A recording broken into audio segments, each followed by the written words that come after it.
Selamat pagi, saudara-saudari yang dikasihi Kristus. Mari kita mengawali hari baru dengan mendengarkan firman Tuhan yang diambil dari Injil Markus bab 16 ayat 15 sampai dengan 18. Tuhan bersamamu. Inilah Injil suci menurut Markus. Sekali peristiwa, Yesus bangkit dari antara orang mati, menampakkan diri kepada ke-11 murid dan berkata kepada mereka, "Pergilah ke seluruh dunia, beritakanlah Injil kepada segala makhluk. Siapa yang percaya dan dibaptis akan diselamatkan, tetapi siapa yang tidak percaya akan dihukum. Tanda-tanda ini akan menyertai orang-orang yang percaya. Mereka akan mengusir setan-setan demi namaku. Mereka akan berbicara dalam bahasa-bahasa yang baru bagi mereka. Mereka akan memegang ular dan sekalipun minum racun, mereka tidak akan mendapat celaka. Mereka akan meletakkan tangannya atas orang sakit dan orang itu akan sembuh." Demikianlah sabda Tuhan. Bapak, Ibu, saudara-saudari yang dikasihi Tuhan, tema yang kita akan renungkan pada pagi hari ini adalah perjumpaan yang membawa pertobatan. Pertobatan memang pantas dirayakan. Hari ini gereja merayakan pesta bertobatnya Santo Paulus.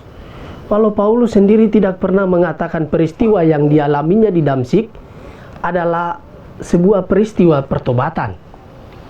Namun, sukacita gereja perdana tidak dapat dibendung saat orang yang semula memusuhi jemaat Kristus itu justru berbalik mewartakan hidup, sengsara, dan kebangkitan Kristus. Gereja ingin merayakan peristiwa tersebut sebagai pertobatan Rasul Agung ini dalam liturgi gereja. Sejak peristiwa, matanya buta dan badannya lemah, lunglai tanpa tenaga, dan terjadi perubahan total di dalam dirinya. Paulus menyerah, kalah, dan bertanya pasrah, "Tuhan, apakah yang harus aku perbuat?" Dia kemudian dituntun ke rumah Ananias. Di sanalah Saulus bertobat. Ia dibaptis, dan sejak itu ia mengajar dan meyakinkan orang-orang di Damsyik bahwa Yesus adalah sungguh anak Allah. Dengan demikian, perjumpaan dengan Yesus telah merombak total semua paradigma pendirian dan etika sosialnya. Saulus tidak lagi penyiksa dan pembunuh pengikut jalan Tuhan, tetapi dia adalah Paulus, rasul kepercayaan Yesus yang mendapat mandat juga untuk menjalankan amanat Yesus. Pergilah ke seluruh dunia dan beritakanlah Injil kepada segala makhluk. Siapa yang percaya akan dibaptis dan diselamatkan, tetapi siapa yang tidak percaya akan dihukum. Kadang kita menerima rahmat pembebasan, ada kalanya rahmat kesembuhan, atau mungkin juga rahmat penghiburan ketika mengalami stres atau depresi berat. Setiap saat Tuhan mau menjumpai kita, Dia pasti akan membagikan rahmat-Nya yang berlimpah. Kini kembali kepada hati kita masing-masing.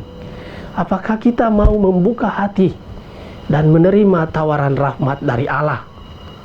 Perjumpaan Saulus dengan Yesus telah mempertobatkan dirinya.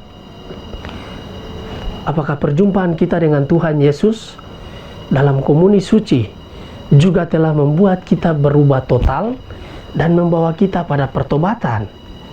Atau komuni suci hanya kita rasakan sebagai sesuatu yang sudah rutin tanpa arti dan makna? Semoga demikian. Amin. Marilah berdoa. Tuhan, pagi ini kembali kami naikkan syukur dan permohonan. Terima kasih sudah menjaga kami saat tidur maupun bangun. Terima kasih untuk udara sejuk dan segar pagi ini. Bukalah mata hati kami di awal hari ini. Mampukan kami memandang kemurahan dan karya-Mu, serta memuji dan memuliakan-Mu melalui pekerjaan dan pelayanan kami hari ini. Bimbinglah kami selalu untuk menyadari kesalahan kami dan bertobat sehingga kami sungguh rendah hati, mau membuka hati dan siap menerima rahmat-Mu yang akan tinggal dalam hati kami. Kristus terang dunia, berkatilah keluarga-keluarga kami. Jadikanlah kami alat kasih-Mu dan pantaskanlah kami menjadi hamba-Mu yang setia. Amin. Tuhan bersamamu. Semoga kita sekalian, orang-orang yang kita kasihi dan doakan, seluruh aktivitas kita di hari ini senantiasa dilindungi, dibimbing dan diberkati oleh Allah yang Maha Kuasa, Bapa dan Putra dan Roh Kudus. Amin.